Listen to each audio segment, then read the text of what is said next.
Hello and welcome to Sonic Lab. I'm Gaz Williams, and today we are looking at the new Akai MPC Live 2, or the Right Honourable MP Clive II, as I prefer to call it.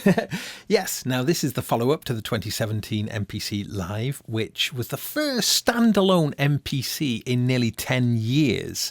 So there was a lot riding on it. So it's cool that Akai seemed fit to keep this going. Now, the main difference that you see straight away is this grill along the front here, and underneath here are, yes, monitor speakers. This is a curious addition, but I do think it makes a lot of sense because this does also have a built-in battery, so it means that it can be used entirely standalone. But what kind of person would actually use this standalone? Well, I have a story to tell.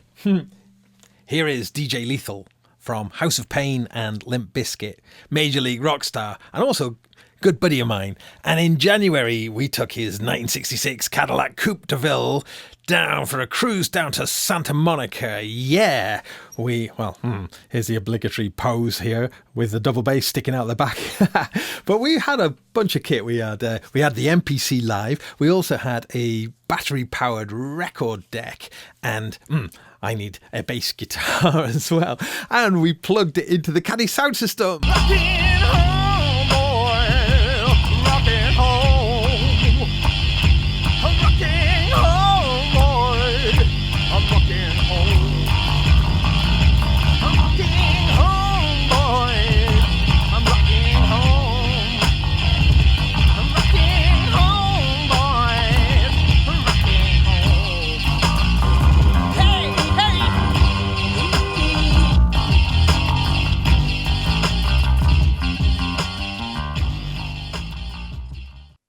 hey.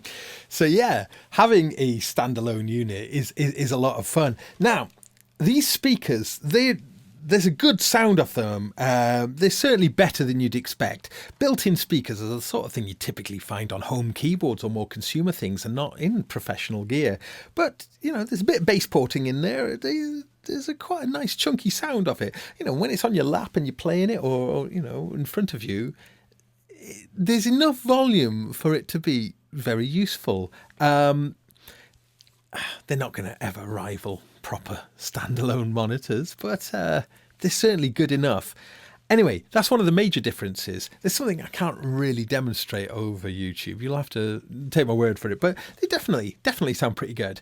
So around the back, we can see we've got a headphone input and our speakers on a switch there that we can turn our monitors on and off. There's 6 audio outputs. Then there's 2 audio inputs. There's 2 MIDI ins, 2 MIDI out, SD card, 4 CV and gates. We're going to talk about them in a moment. They're actually 8 because they're on stereo ports. There's a USB host and there's an Ethernet port there for connecting to the internet. You can also connect via Wi-Fi as well with this. And there's a bunch of reasons why you might want to do that. One of which is that if you've got a Splice account, for instance, then you can access the Splice library via the internet without needing it to be connected to the computer, which is cool. But I mentioned about these 4 CV gate ports here. I say 4, they are stereo ports. So yeah, so if you've got a splitter cable, you can have 8. That's more or less the differences. Now, here's something quite disappointing.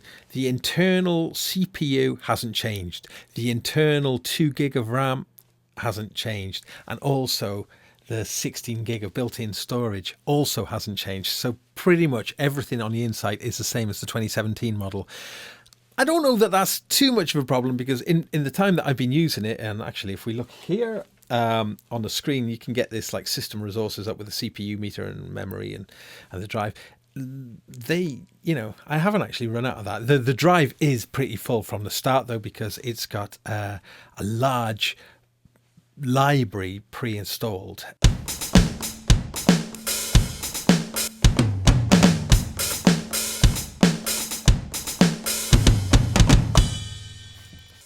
I have got the sensitivity ramped up from the default though. But yeah, so across the front, obviously big touchscreen here, and the touchscreen is pretty effective. It does feel quite responsive, and one of the cool things is we've got our kind of chaos pad type functionality. We've got a step sequencer where we can drop in steps, adjust the levels and stuff. We've got our track view. We've got our grid view, you know, where we can, let's get our pencil up and, you know, we can add things and move stuff around and whatnot. Down the right hand side here, we've got our Q links. There's only 4 Q links on the live. You'll get the full 16 on the X, of course. They are touch sensitive, and as of version 2.8, you know, we can just touch them and we can see what they're currently mapped to just by touching, which is quite nice. But you have got 4 banks here, so you can get at all of them from here, all 16.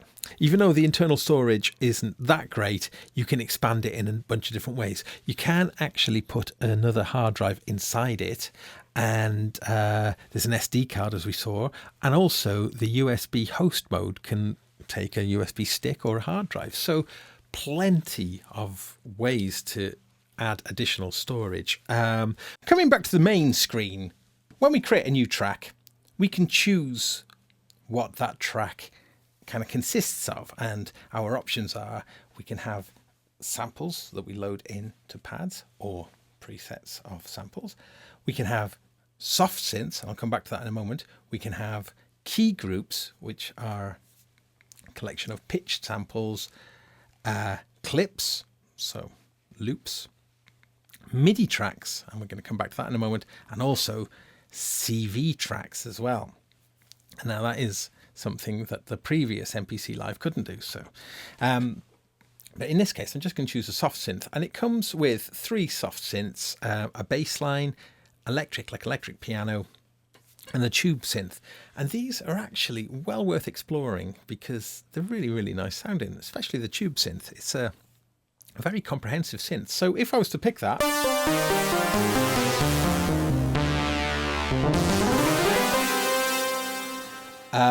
you know, sound pretty cool.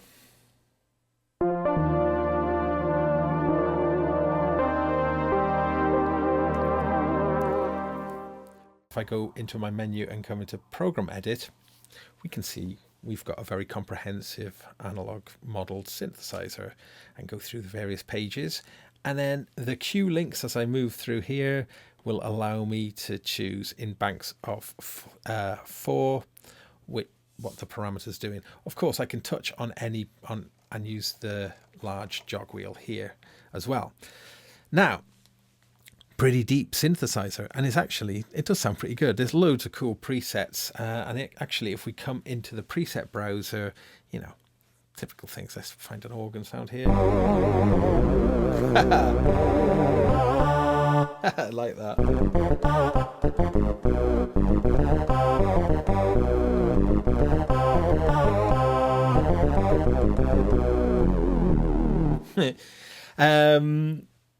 Let's try something else. But yeah, you know, loads and loads of sounds.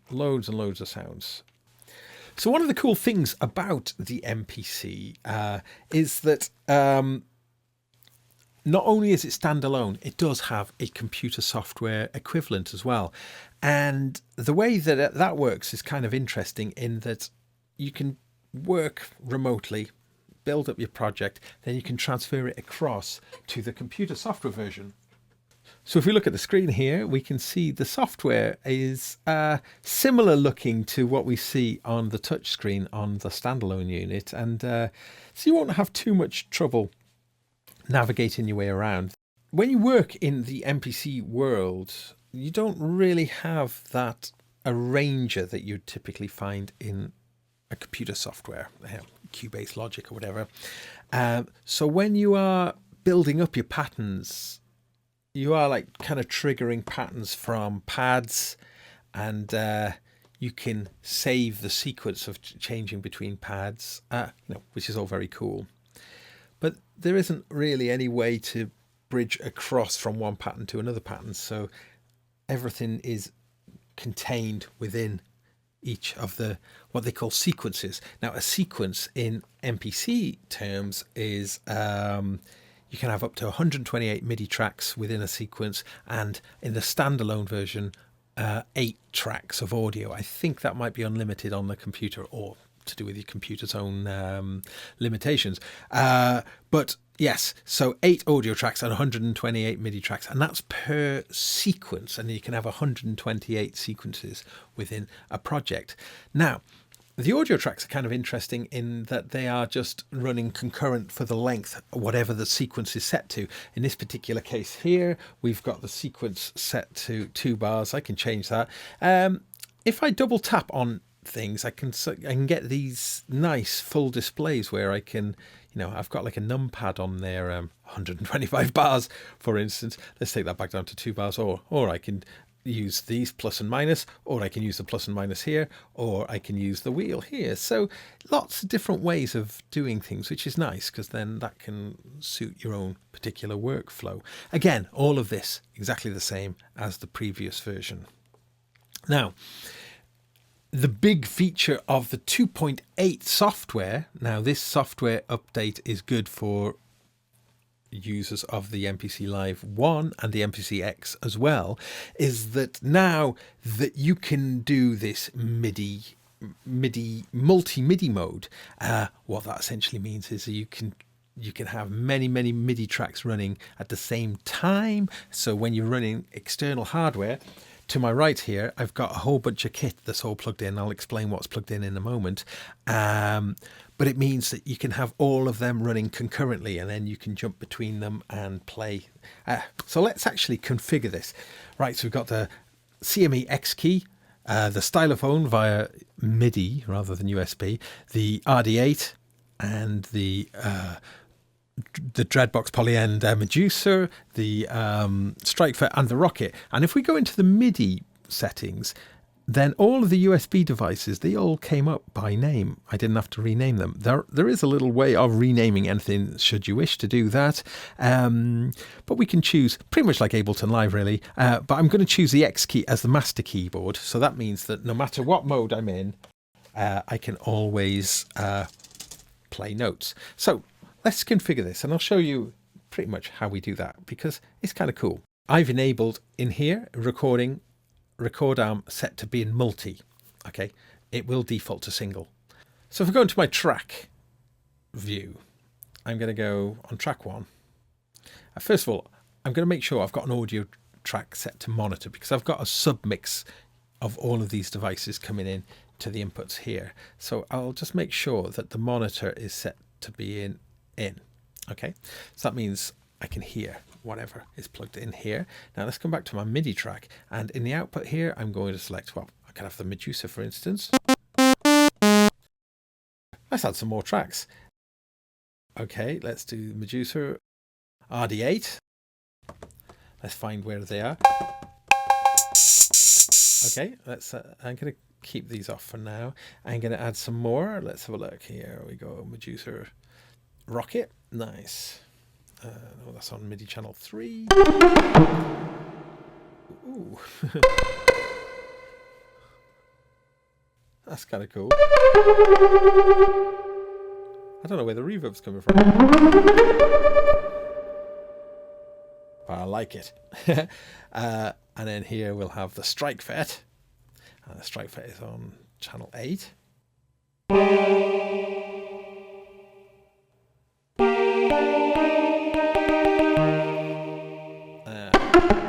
Okay, and let's have one more track, and then this track will be the Stylophone, which I've got the Stylophone plugged in to MIDI channel, MIDI A, and I've renamed it Stylophone. Okay, so on channel 2. It's a dirty, noisy thing, the Stylophone, but I love it. So there you can see, I pretty quickly set up all of these tracks. When the MPC first appeared back in 1988, it cost $5,000. Now, the MPC, when it first came out, that was a collaboration between Akai and the legendary Roger Lynn. It cost $5,000. That's roughly equivalent to about $11,000 in today's money.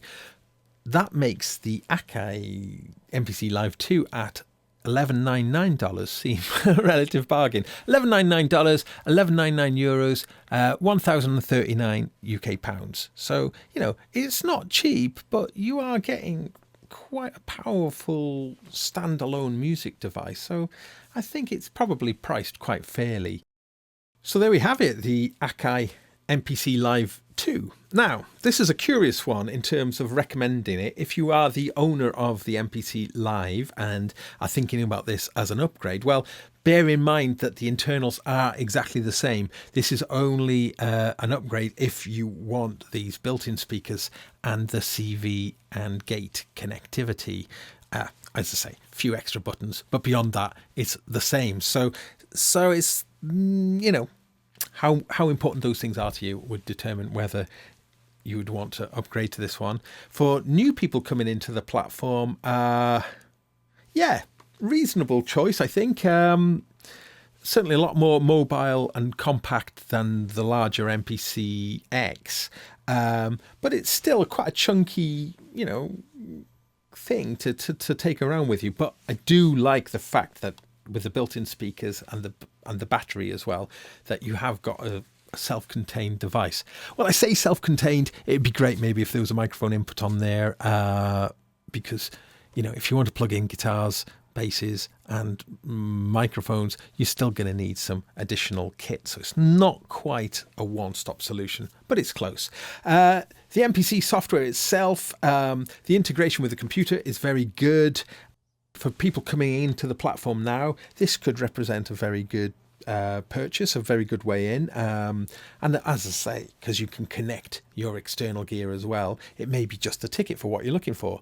Myself, I'm kind of slightly in the middle with it. There's things I like, there's some things I don't like, but I'm really glad that they're doing it. And I think the addition of the speakers was a really smart move. Anyway, I've been Gaz Williams. This is Sonic Lab. Let's see you soon. Please take care. Bye-bye.